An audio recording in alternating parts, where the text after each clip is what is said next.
master's degree in Ethnology and Gender Studies at University of Stockholm, whilst she concurrently worked as a freelance journalist focusing on issues around gender, sexuality, and race and ethnicity. After completing a PhD in human geography at the University of Sheffield, she went on to work as a researcher at the Woolf Institute, University of Cambridge, working on 2 projects, Interface Grassroots Activism in the UK and Muslims and the end-of-life care. Tonight she'll be presenting her talk on going beyond white feminism. Please welcome Kasia with a loud Nara Salwan.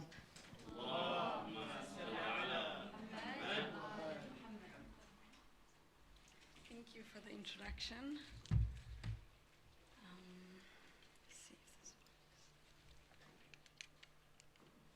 Okay, Assalamu alaikum. Thank you so much for inviting me. Thanks particularly to Mikdad and Amar, who actually came up with the topic of this talk. So if you're very bored, please complain to Amar. Right, so there was an introduction, so I don't need to say too much, but I can say that I currently work at the University of York, and I work on issues around racism and Islamophobia, both in the UK and in Poland. And I'm particularly interested in the intersection of feminism with racism and Islamophobia, which means that I'm interested in contemporary examples where feminism is entangled with issues of injustice. Sorry. And I first got into feminism about 15 years ago when I started my first university degree. I got kind of pushed into a gender studies course by a male Iranian professor. And since then, I kind of been stuck, and now I'm still a feminist, although today's talk might seem very critical of feminism. But I want to point out that even though it is critical, it is a critique largely of mainstream feminism. And that critique I see as still located within a feminism, right? So it's not a rejection of feminism, it's just a critique of its mainstream kind of stream. And this critique focuses on feminism that is exclusive to women, that focuses mainly on white women, and often middle-class white women, and often sides with racism, unfortunately. Right, so first, maybe we'll start with explaining what is feminism, right? Just the definition of it is quite contentious. And there are different strands in feminism, and there are important differences. And it stretches from anything from gaining equal rights and equaling kind of women to what we see as men's level, to more radical notions of kind of collapsing the whole patriarchal system. Generally, though, feminists generally agree, they generally agree that we live in a patriarchy where women are disadvantaged, but different feminist movements or groups have different ideas about what that means and how we can kind of progress. So, for example, liberal feminists, usually when we talk about liberal feminism, we mean mainstream feminism, but often in Western society it originated with Mary Wollstonecraft, was talking about equal rights of women to gain an education, and then kind of followed with the right to get a vote, to be able to vote, and equal pay, etc. But it has very much become the kind of dominant stream. Then we have radical feminism, which is much more concerned with kind of structural and fundamental inequalities. So they talk often about kind of sexualization of women, control of women's bodies. They would often campaign, for example, against pornography, etc.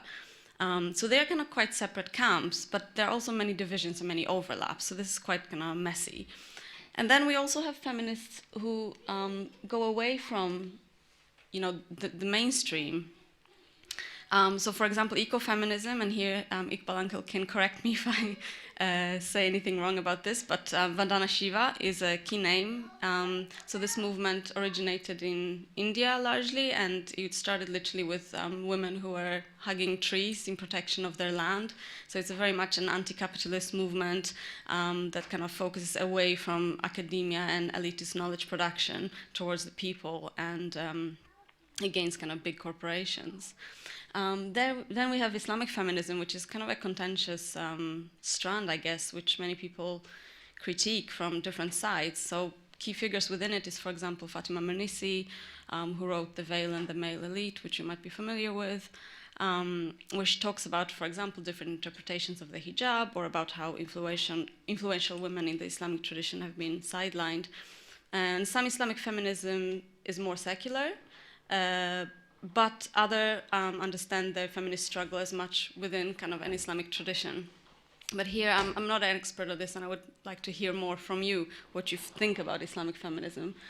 Then we also have women who completely reject the notion of feminism. So a prominent such example is of Black writer and activist Alice Walker, who coined the term womanism, that according to her better captures the oppression of women of color as both gendered but also strongly incorporating race and class.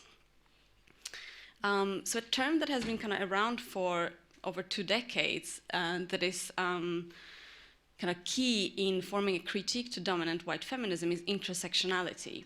And intersectionality is a term that literally everybody loves, and particularly in academia, we talk about intersectionality a lot, and we often talk about it without actually understanding the meaning of it, without crediting where it comes from, or without actually employing it. So a couple of weeks ago, we were at a talk at the LSE, and they were promoting a talk about women and politics. And I checked all the names of the speakers talking. This was from LSE Gender Institute, that claims that it's so intersectional, and there were 5 white women speaking about the change in politics. So you can just see how the term intersectionality gets used. But actually, intersectionality comes from Black feminists. It originates from the dissatisfaction with the dominant focus on white women in the mainstream feminist movement. And it was Kimberly Crenshaw who coined intersectionality, and she's rarely actually credited for it. So she describes intersectionality like this, and I'll read this. Right, so consider an analogy for traffic in an intersection, coming and going in all 4 directions. Discrimination, like traffic through an intersection, may flow in one direction and it might flow in another. If an accident happened in an intersection, it can be caused by cars traveling from any number of directions and sometimes from all of them. Similarly, if a Black woman is harmed because she is in the intersection, her injury could result from sex discrimination or race discrimination. So take the example of a Muslim Black woman, for example, who also might come from a poorer class background, versus a white woman from a middle class background. Now, these women might face very different forms of oppression within the system, right? So despite that both women are kind of part of a patriarchal society, they experience oppression in different ways. So the Black Muslim woman, for example, might face oppression because she's Black, because she's Muslim, because she's poor, and because she's a woman. But talking about patriarchy, I thought it would be useful to maybe try and define or understand what patriarchy is. For sure, Bell Hooks, another Black feminist, says that to understand feminism, we must really understand what patriarchy is. So she says that males as a group benefit most from patriarchy, from the assumption that they are superior to women and should rule over us. While this comes with power, it is also difficult to be required to be dominating, using violence to keep patriarchy intact.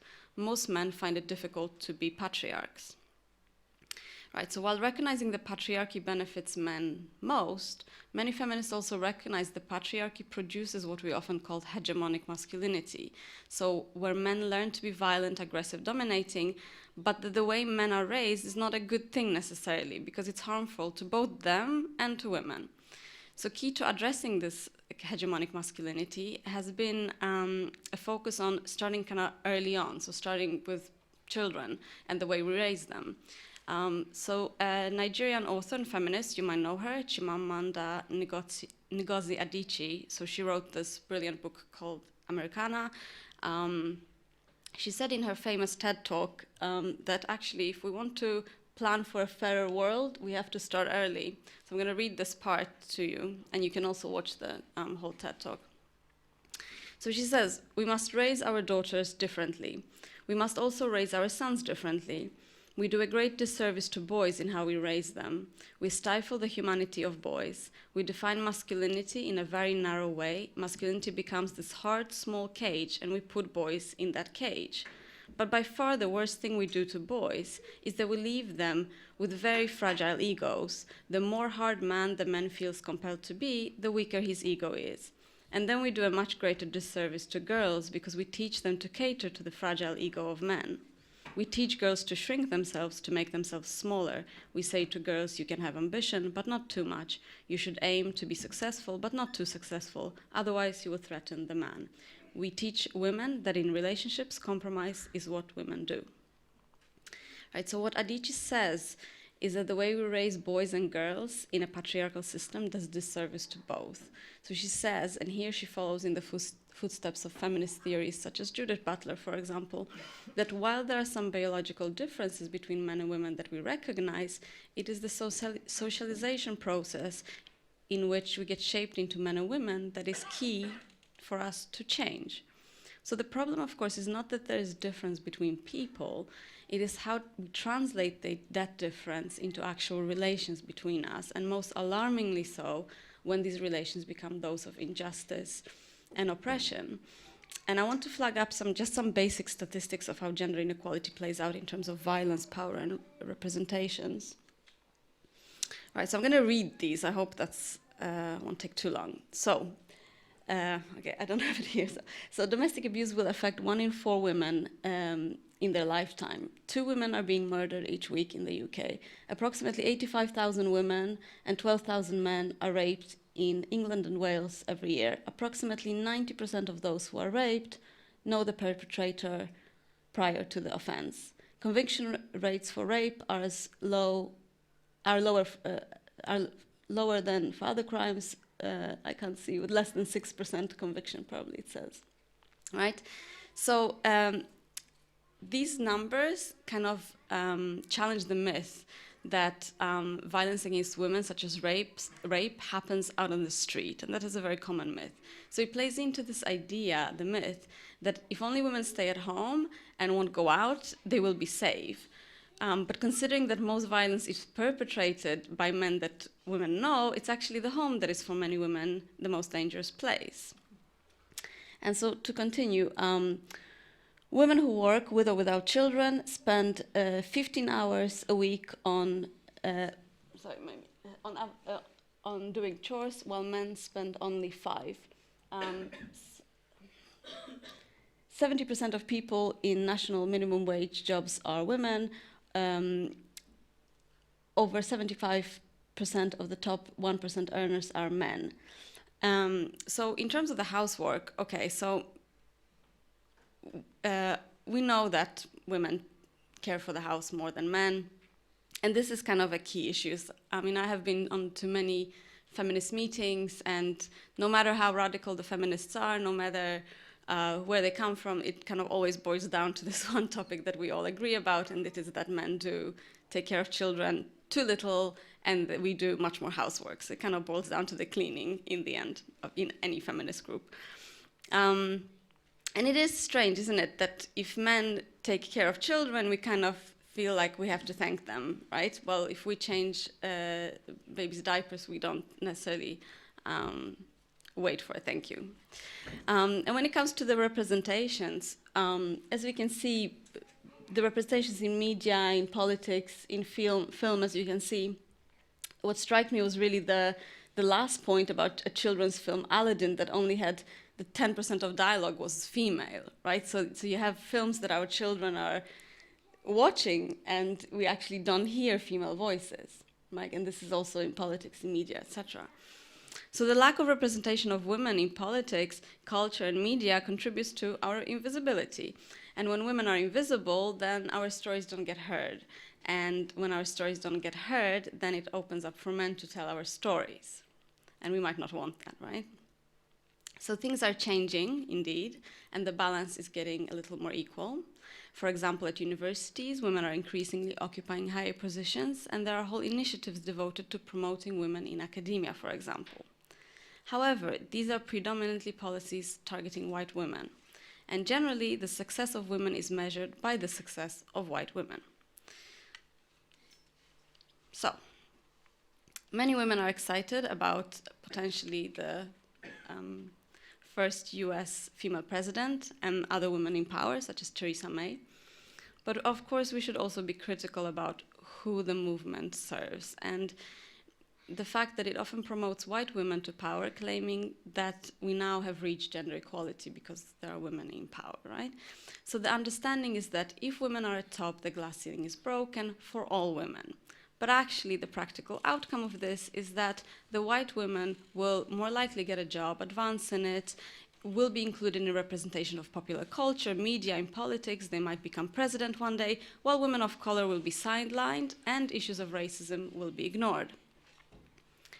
So the issue of racism is not a new thing for the feminist movement, and maybe it's not a surprise since we live in a racist society. So similarly, in the feminist movement, this will be the case as well. But if we look back for example, at the American suffragette movement, so the movement that was fighting for the rights of women, women organized marches to fight for the right to vote. But actually, black feminists were asked to march in the back to not upset people, because people didn't support black people getting the same rights, or black women getting the same rights as white women. So the argument was that we will win some rights for white women, and then the rest will follow. So your turn will come later. At that point, black women didn't agree, and they marched actually with the women in between or in the front. But these issues are still here. So actually, the release of a film, I think it might have been a year or so ago, a film about suffragettes. The Hollywood actresses that were part of the suffragist film wore a T-shirt with the slogan, "I'd rather be a rebel than a slave." Now, the original quote was intended to encourage women to stand up against oppression. However, it got critique from black feminists that the slogan had connotations to the American history of slavery and was inappropriate for white women to wear.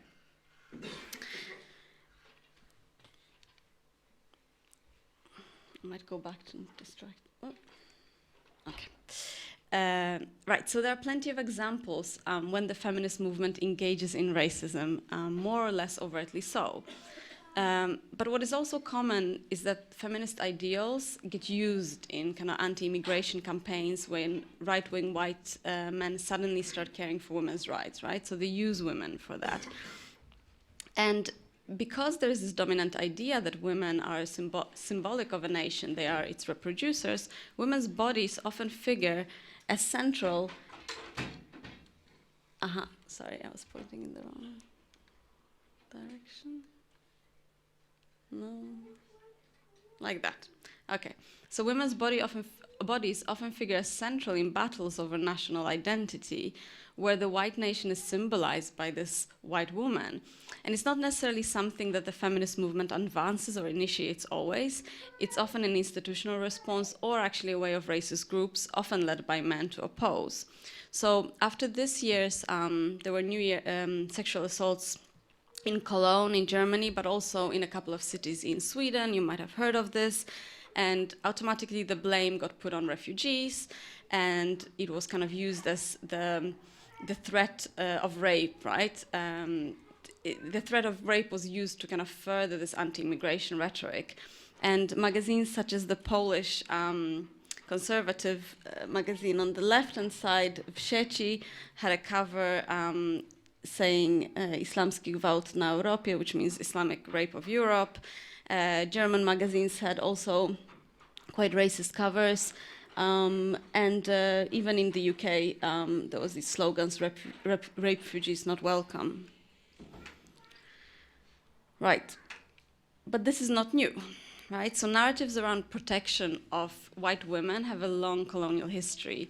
Often it has been in response to anti-colonial political organization or in anti-immigration contexts. So anti-immigration images in the 1970s, 1980s of the predatory black male and the white female victim were quite common. So these are examples of when women's rights agendas get instrumentalized, right? So you can see the poster there to the right and the text underneath. But despite that kind of feminist agenda get instrumentalized often, feminists are also simultaneously engaging with racist interventions, and we should not ignore that. And they have done so historically, right? And this is partly to kind of further their own cause often. So the war on terror, for example, gave this like a whole new life. So with the invasion in Afghanistan, many women's groups on the ground in Afghanistan who traditionally were working for local women jumped on this opportunity to get funding from the US when the US decided they want to kind of liberate Muslim women. So when the US tried to find a justification to invade Afghanistan, the first lady at that time, who was Laura Bush, was called to duty to justify military invasion with the plight of oppressed women. She said, "Because of our recent military gains in much of Afghanistan, women are no longer imprisoned in their homes. They can listen to music and teach their daughters without fear of punishment. The fight against terrorism is also a fight for the rights and dignity of women." And in response to Laura Bush, academic Laila Abulukud wrote the following in an article entitled, "Do Muslim Women Really Need Saving?" She said, "The discussion of culture, veiling, and how one can navigate the shoals of cultural difference should put Laura Bush's self-congratulation about the rejoicing of Afghan women liberated by American troops in a different light. It is deeply problematic to construct the Afghan woman as someone in need of saving. When you save someone, you imply that you are saving her from something. You are also saving her to something. What violences are entailed in this transformation, and what presumptions are being made about the superiority of that to which you are saving her? Projects of saving other women depend on and reinforce a sense of superiority by Westerners, a form of arrogance that deserves to be challenged." And as scholar Von Ver argued, the figure of the white Western woman symbolizes this assumed superiority of the West. So within this, the white woman is described as kind of independent, more independent, and women of color as a group as their opposite, so of course less independent. And in her seminal essay, Under Western Eyes, Chandra Mohanty described this division that haunts the feminist movement and its production and reproduction of the image of the other woman that divides women of color, portraying them as backward and oppressed, and then white women, of course, as more modern and liberated. So she says, "This average third world woman leads an essentially truncated life based on her feminine gender, read sexually constrained, and being third world, read ignorant, poor, uneducated, tradition-bound, domestic, family-oriented, victimized. This, I suggest, is in contrast to the implicit self-representation of Western women as educated, modern, as having control over their own bodies and sexualities, and the freedom to make their own decisions." So Mohanty published this essay a while ago, and since she did, feminism has really challenged, the challenge of kind of white feminism has really taken off in the last 2 decades. So they focus on a range of things, from kind of critiquing the dominance of white women in the feminist movement, to the way women of color are represented, to promoting a set of different priorities that women of color might have, including organizing without white women. So for example, the famous black feminist, you can see her picture at the bottom right, poet and writer Audre Lorde famously said after a poetry reading in Berlin that she wanted all the white women to leave the room and all the black women to stay, and not to leave until they have spoken to at least one other black woman. This is because she recognized the need to create safe spaces where women of color would unite and develop relationships with one another, just like there is need for women-only spaces without men, even though many feminists argue that we cannot organize without men. And sure, we need them in the movement, but we also need our own spaces, right? So similarly. So these needs that Audre Lorde spoke about arise from the realization that women of color do not have the same experiences or priorities to white women because their gender intersects with issues of race. So this is intersectionality that I spoke about initially. But saying that, black feminists such as Audre Lorde also work closely with white feminists without compromising the need to organize in black-only spaces. The alliances would not be with women who make a compromise with racist project, as we saw in the cover of my talk, the ones who want to liberate you and pull off your hijab. But instead, it would be with those who actively rejected and used their position and their white privilege to oppose racism and Islamophobia. So I just took an example of 3 prominent women who do that, who are kind of anti-racist feminist allies. And these include Judith Butler, who recently, she got awarded an award from a mainstream LGBT organization, and she went there to accept it. But then in her acceptance speech, she refused the award, saying that she wants to distance herself because the organization engages with racist and Islamophobic rhetoric. And for example, Ron Ver, that has for several decades now mapped the way that the feminist movement engages with racist narratives. And the third one, Adrienne Rich, she's not alive anymore, but she was a very outspoken anti-war activist who worked closely with Black feminists. Right, so I compiled a short kind of list of feminist writing. So if you're looking for interesting reads, but you're drowned with white feminist writing, as you would be often, this is a good start to kind of get sucked into other feminist writing. And I thought I'll end here by playing a clip of Alice Walker speaking. Alice Walker is the woman who coined the term womanism.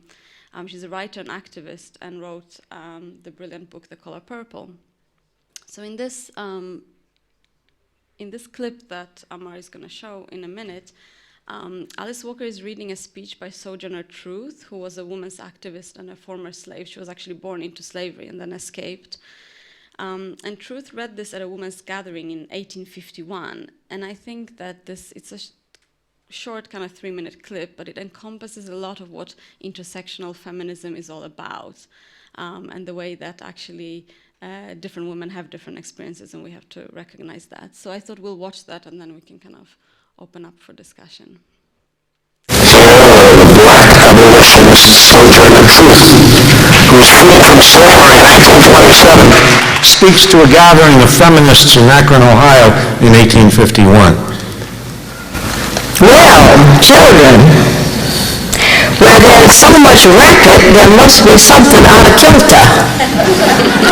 I think that twixt the Negroes of the South and the women at the North, all talking about rights, the white men will be in a fix pretty soon.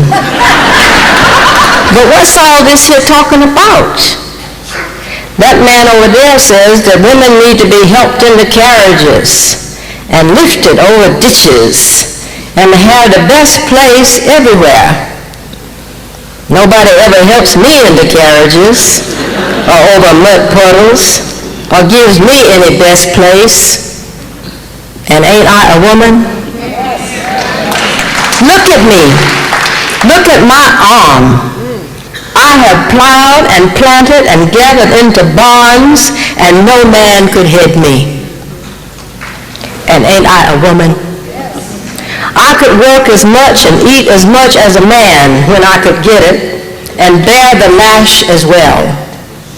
And ain't I a woman? I have borne 13 children and seen most all sold off to slavery. And when I cried out with my mother's grief, none but Jesus heard me. And ain't I a woman? Then they talk about this thing in the head. What's this they call it? Intellect. That's right, honey. Intellect. What's that got to do with women's rights and Negroes' rights? If my cup won't hold but a pint, and yours holds a quart, wouldn't you be mean not to let me have my little half measure full? Then that little man in black there, he says women can't have as much rights as men because Christ wasn't a woman. Where did your Christ come from? Where did your Christ come from? From God and a woman. Man had nothing to do with him.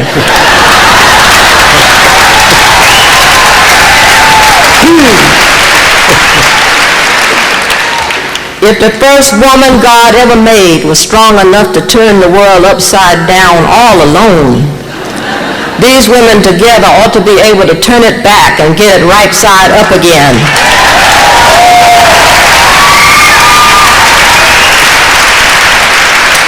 And now that they is asking to do it, the men better let them.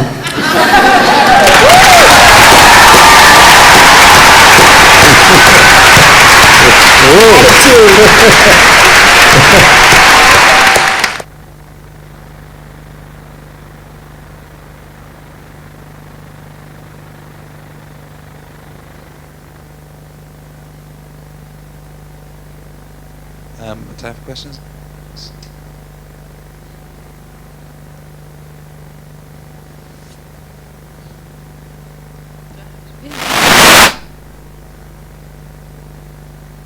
Thank you very much. It was really interesting. You kind of mentioned this a little bit when you were talking about the statistics on women and the kind of distribution of domestic responsibilities, household chores and childcare responsibilities. I think the older I get, the more I feel like that's one of the kind of the fundamental issues, and I think a lot of feminists do think that's a big issue because it then leads on to other things and means that women don't have the time and the space to express themselves and kind of achieve their particular goals. How does that then intersect with non-white feminism? Because I know that for a lot of non-white feminists, so I guess that is often for some feminists that's often seen as a kind of deterrent in terms of entering work or continuing in work or entering education, continuing in education, whereas for non-white feminists, a lot of them have actually had a lot of kind of economic responsibilities, and so they're trying to go back to that kind of space where they have more family time and more kind of ability to kind of take part in the kind of domestic space, if that makes sense. So how do you square those two, and do you think there's still something that issue still affects kind of non-white feminists in a way that affects white feminists? But do you mean what would affect the lack of family time, or? So I guess what I'm trying to say is that is it as big an issue for non-white feminists, given that they've to a large extent have had to potentially take on economic responsibilities, low-paid economic responsibilities, and haven't had necessarily as much ability to kind of take part in the domestic space, if that makes sense.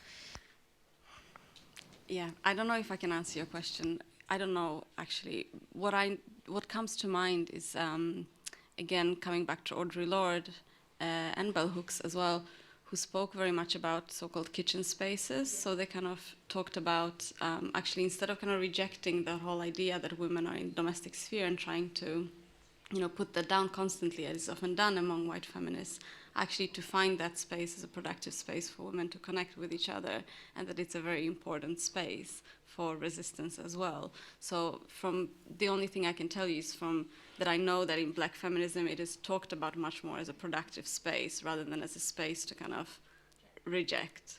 But more than that I probably can't tell you. Kasia, thank you very much for your talk. It's very thought-provoking. I found the analogy that you highlighted regarding the crossroads and different types of discrimination crossing each other quite enlightening, and I'd imagine it's very, very difficult to unpick any given situation to find out exactly what the cause of the difficulty was. So I think it's good to actually visualize it in that way. We didn't have time tonight to talk very much about Islamic feminism, but I guess Islamic feminism is probably driven by culture. Most Muslim communities tend to be patriarchal, and looking at how, for example, men are brought up in the subcontinent, it actually does very much bring to light some of the criticisms that were brought by the Nigerian writer who said, we're unfair to our daughters, but we're really unfair to our sons, who have difficulty being patriarchs because they don't want to use violence, but almost they're pushed into that situation.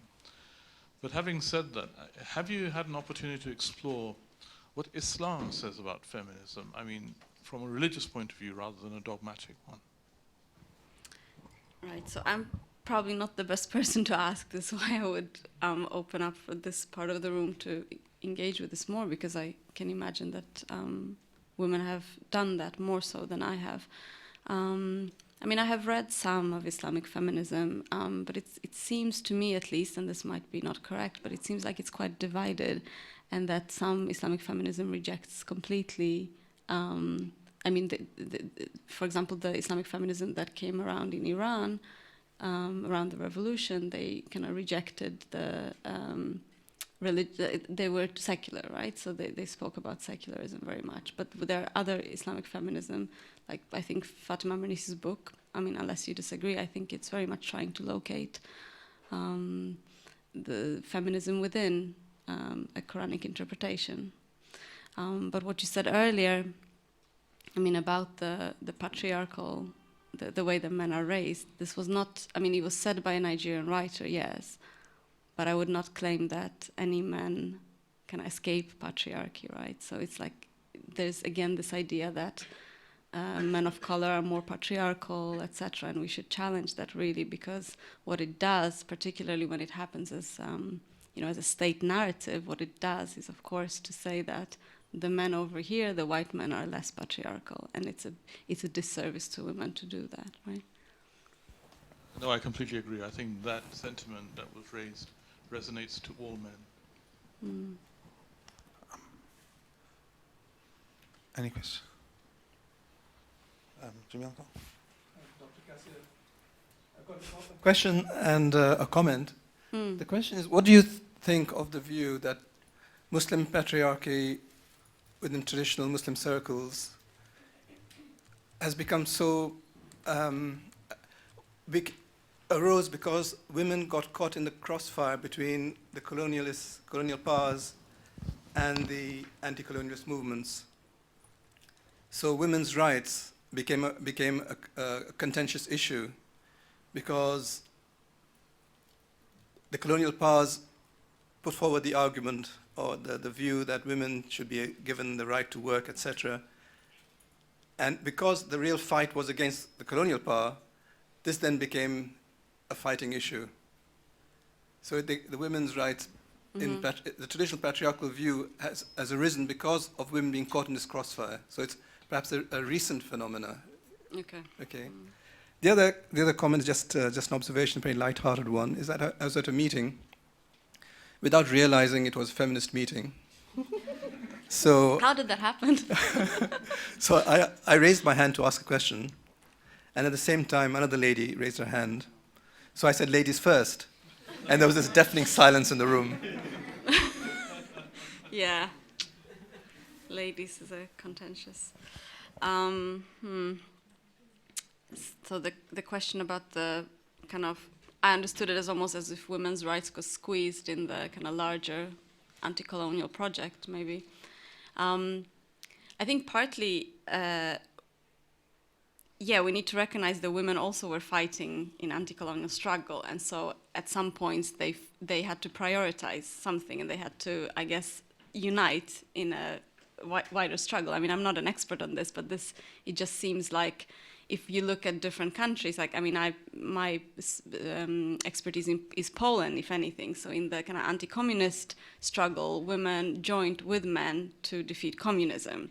And after communism was defeated, they suffered quite a lot from that. So at that point, they maybe didn't find their rights to be squeezed as such because they were advancing the bigger cause, I guess, together with men. But later on, they felt that. But I wouldn't agree with you that kind of patriarchy would be a recent phenomena coming from there. I think, you know, patriarchy has been around forever, I would say. We have never had a matriarchy as such. So, yeah, I wouldn't agree with that. But also, if you look at when women got the vote to write in many countries, so in many countries that were colonized, they actually got the right to vote at the time where there was liberation, right, from the colonies. So in a way, yeah, they got squeezed, but in some ways they also maybe didn't. And actually they got some rights because of that, and they didn't have the rights because they were colonized. So you can see it maybe from this side as well. I don't know, maybe Do you want to respond? Maybe Abdul Karim can. Yeah, I think Abdul Karim would probably. What I want to say.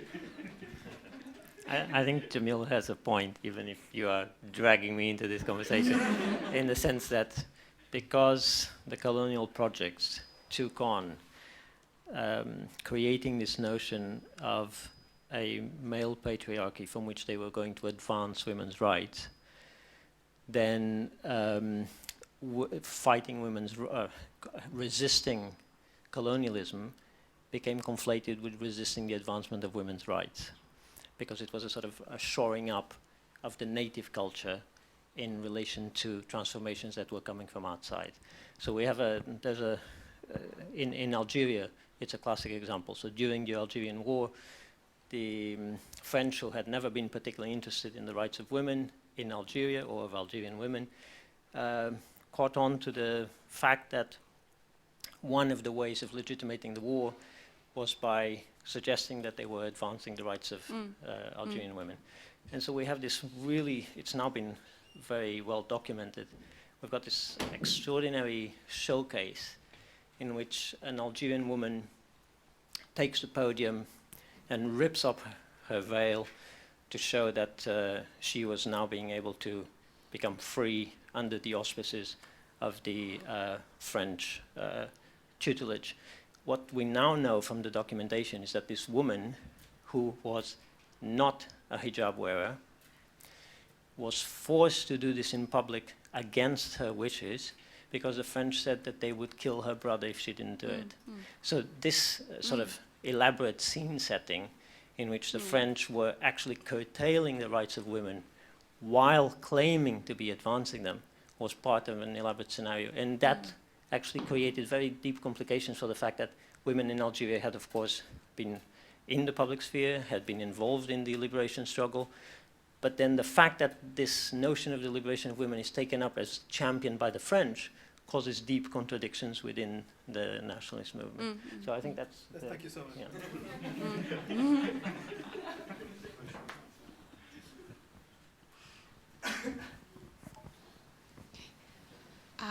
Thanks once again for a very informative presentation, Kasia.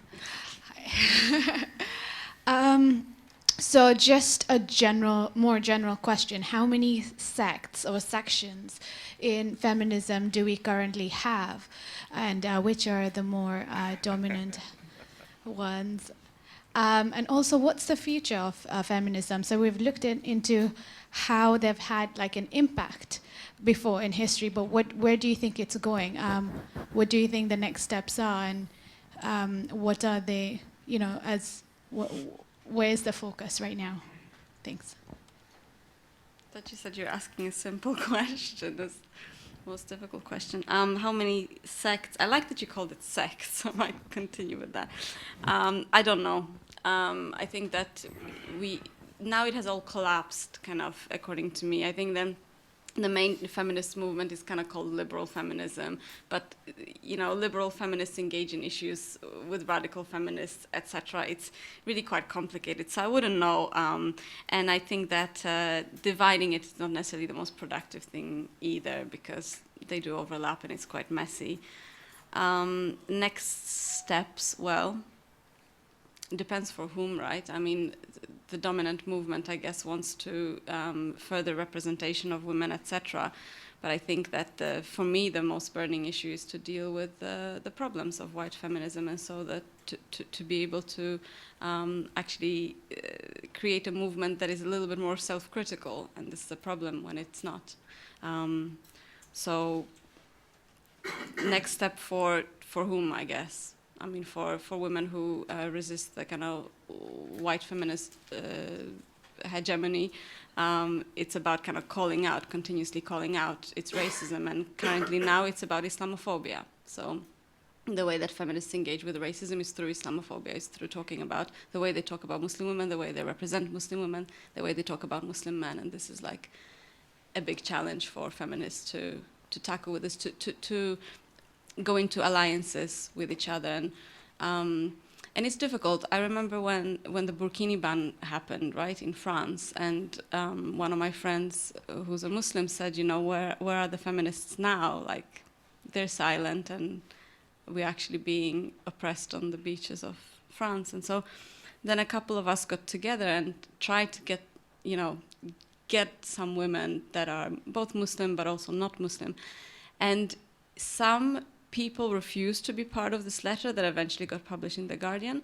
But I was surprised that actually there's many, many women, including liberal feminists, who would kind of justify this from the choice narrative, and radical feminists from a different narrative, that supported this. I mean, supported going against the ban. And so we managed to get like quite a lot of different women on board. And so to me, this is a good step forward, but it's, yeah. There's a long way to go, for sure. Thanks for your talk. Hi. So what I wanted to ask was kind of connected to the previous two questions, but it might have been answered by now, but curious to get your thoughts on it anyways. When someone makes an intentional statement or action which they regard or is regarded as feminist in some way, who decides and how much control do they have as to which identity they're coming from? I guess Coulson described it as sects in that sense. But is it sort of something that you see as emanating just from the space that they inhabit, or is it something that gets laid upon them, or is someone described as a white feminist or a black feminist? Or any other kind of feminist by the loudest voice? I'm curious as to what your thoughts are on that, and maybe even what that says about how feminism can go forward, or how it might develop. Well, I would say, from my observations at least, is that white feminism does not call itself or is not comfortable with labeling itself as white or Western feminism, because there's this idea that it's all universal, right? So this idea that sisterhood is global and we're all in this together and all of that. So it's not white, it's for everyone. With black feminism, when I talk about black feminism and black feminists, when they talk about kind of their struggle, they're very clear in talking about, like, you know, I as a black feminist, but that also incorporates like women of color generally. So it's not necessarily just black women, but more broadly. But I think it has become more common to say that you are a black feminist in order to show a certain critique or a certain resistance, because I think that it is so contentious to be a feminist these days that you have to kind of state almost, before you say you're a feminist, you need to state what kind of feminist you are.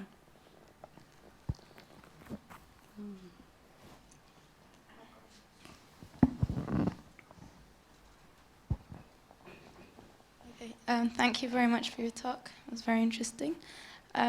Basically, I've just got a quick question that just sprung to my mind.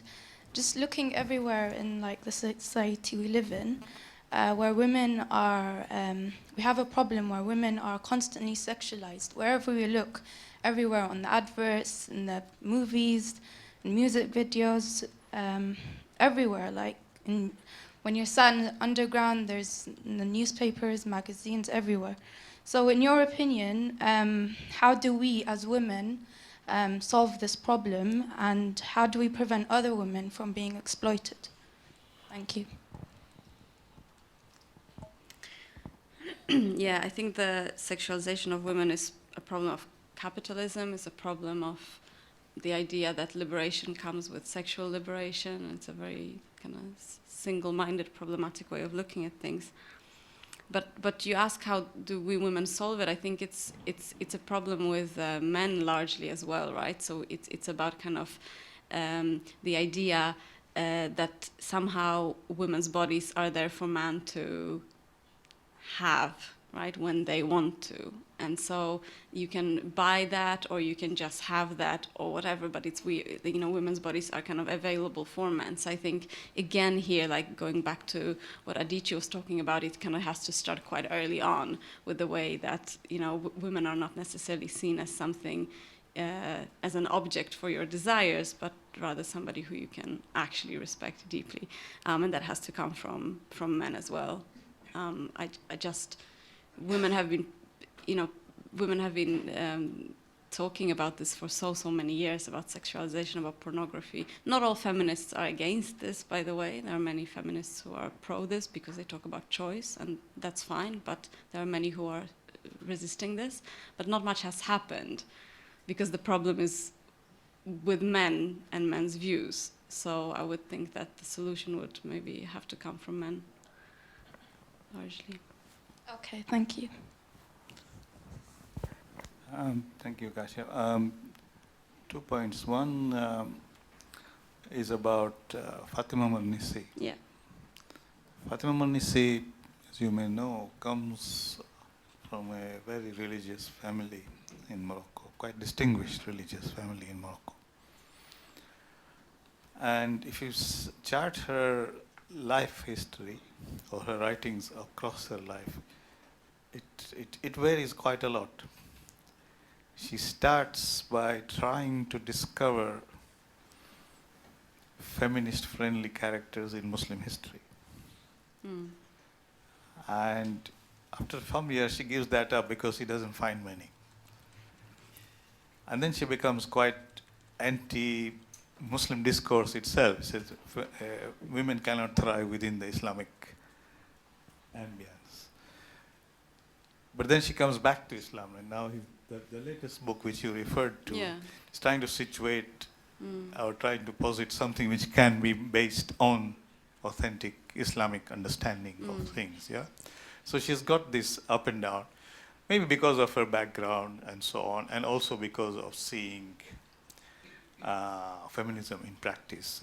She was quite widely traveled and read. She was not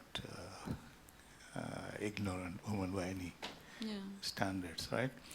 So I think even a character like that still was searching before she passed away a few months ago. Yeah. It's very interesting to do a full life cycle of her thinking. Yeah. But on the other point, which supporting Jamil and Abdul Karim, I think there is one other thing which needs to be looked at, say, for example, especially in India and countries which were colonized by Western countries, especially Britain.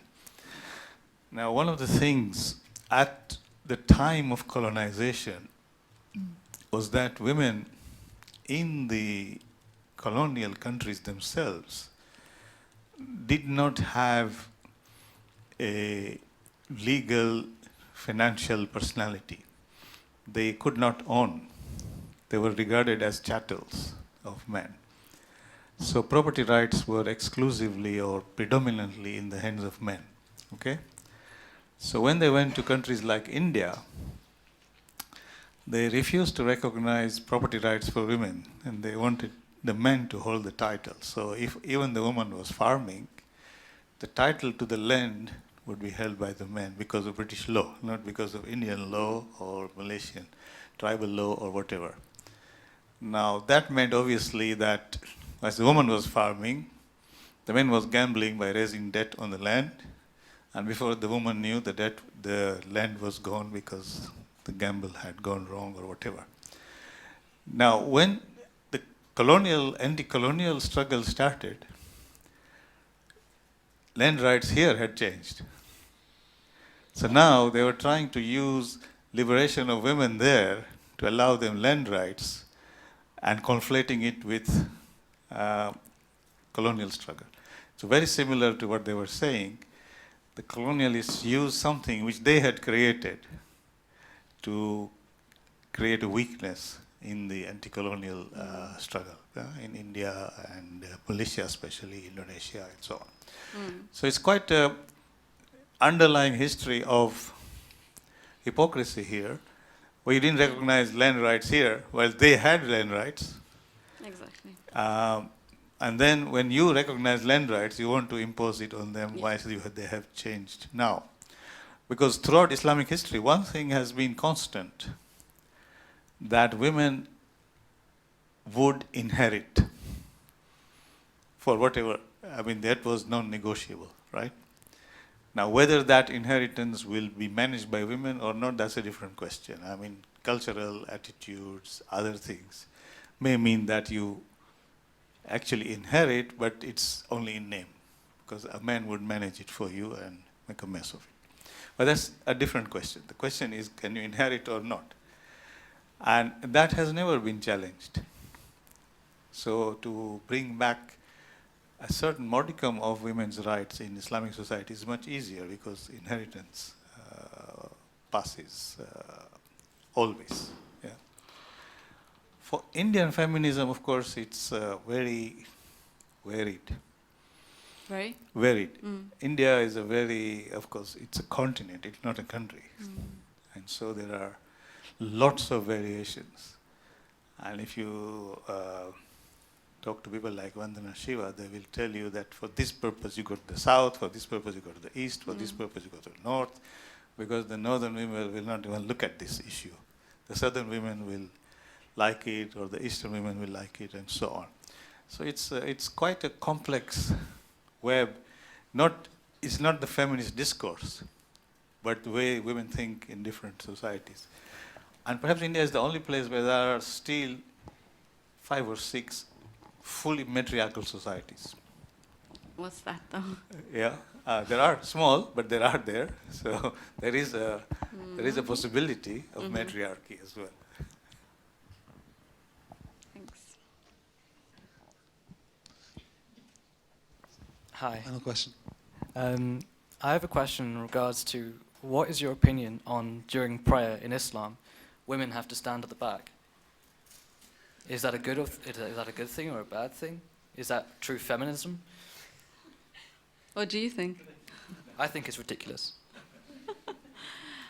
I think it's not my place to say this, and I think it's the women themselves. Like that women have in Islam probably don't have a problem with it, otherwise they wouldn't be Muslim, right? But could a Muslim ever call themselves a feminist if they believe this is right? Well, first of all, I don't know, but I don't think it's so straightforward about Why not? where you stand. I Why think not? it's a bit more complex than that. Why not? I think with time and the more you read about feminism and the women's priorities and what women find important, you will see that it's actually quite complex, and it depends. You are willing to compromise certain things because for a bigger cause, for example, right? So you can be, for example, in a marriage, which is a patriarchal institution, but you see that there's more gains in it than losses. So for example, I can't say, I can't talk for the women here. I think women should have the opportunity to voice if they feel that this is wrong. I'm but asking it's your them. opinion if a Muslim could call themselves a feminist if they believe in the notion that women should stand at the back. I think anybody can call themselves a feminist, whatever their beliefs are. And I think the last people that should decide that are men, but also other people, and particularly white feminists should. It's not our place. Okay. I think we're going to end there, if that's okay. But Dr. Kasia will be around if you have any questions and you want to ask. Call me Dr. Kasia. Please continue. She's around if you have any questions and would like to find out more. Thank you very much. Salawat. Just a few questions.